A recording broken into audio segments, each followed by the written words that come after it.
Forza Horizon 5 is finally here, and oh my goodness, I know the ZTT community is happy about this one. We already started the Forza streams over on my Twitch channel, twitch.tv/ZachsTechTer, but today we absolutely need to talk about the performance of this game because you can't just look at the in-game benchmarking numbers for this one. Also, some of you are currently sitting with a GPU that's not necessarily your number one pick because of the shortage, so in today's video, we're going to be benchmarking this brand new game with 9 budget AF graphics cards and seeing how it's running for you budget ballers out there. Because I know most of you are here to see just the numbers right away, we'll talk about our benchmarking rig, our testing methods, and any other necessary information after showing the numbers. Just know ahead of time that these GPUs will not be bottlenecked at all by our CPU, and you're about to see the best case scenario for each of these graphics cards. For today's testing on the NVIDIA side, we have the GTX 750 Ti, GTX 960, GTX 970, GTX 1050, GTX 1063GB, GTX 1650 Super, and finally the GTX 1070. Over on the AMD side, we only have the RX 460 and the RX 570. Like I said in the Call of Duty Vanguard benchmarking video, which you can check out up here by the way,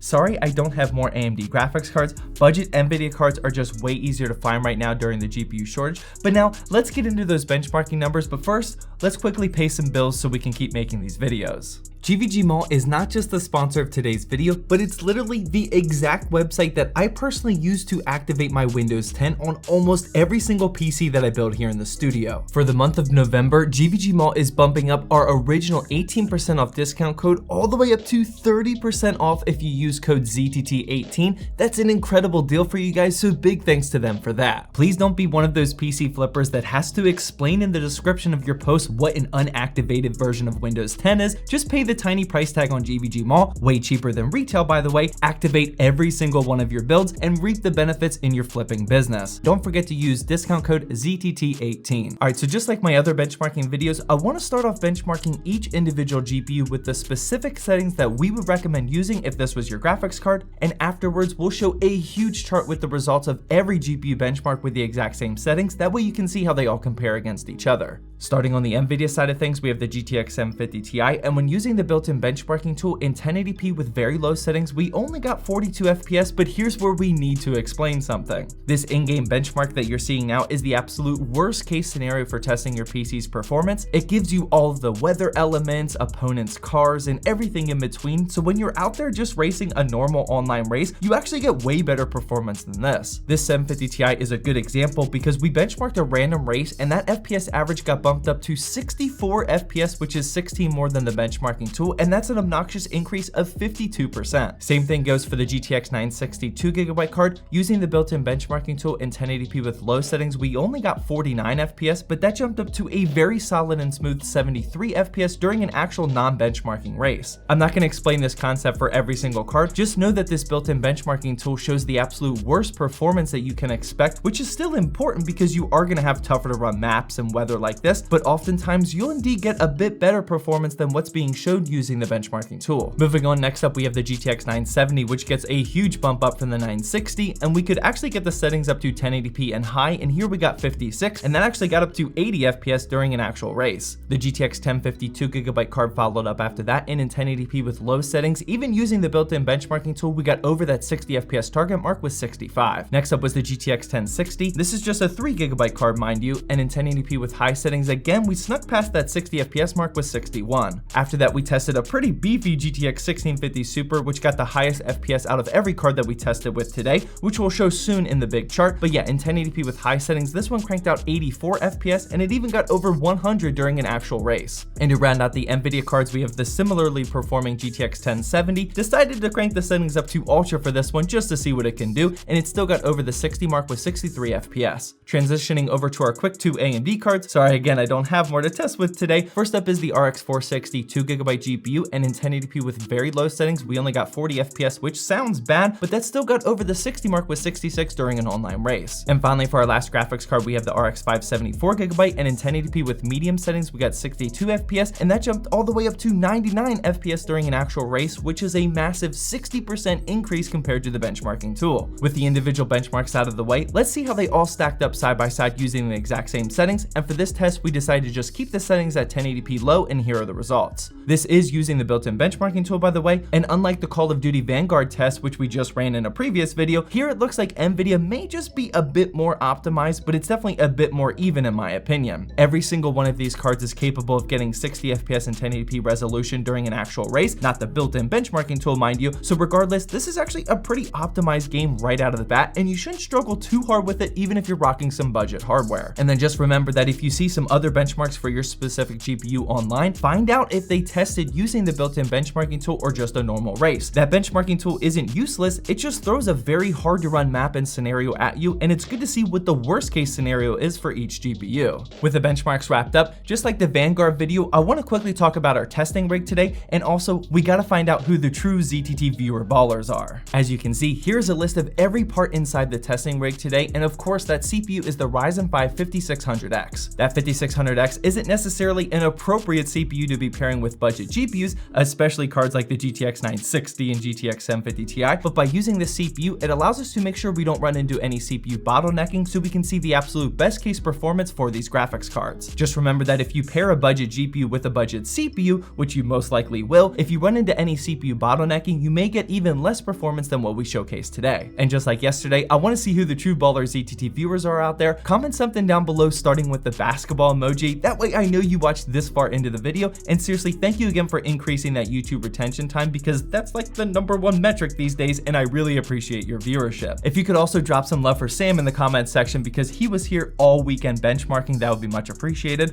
Also, feel free to click the video that's on the screen now because that's my GPU buyer's guide for the GPU shortage right now. But just like always, I hope you enjoyed this video.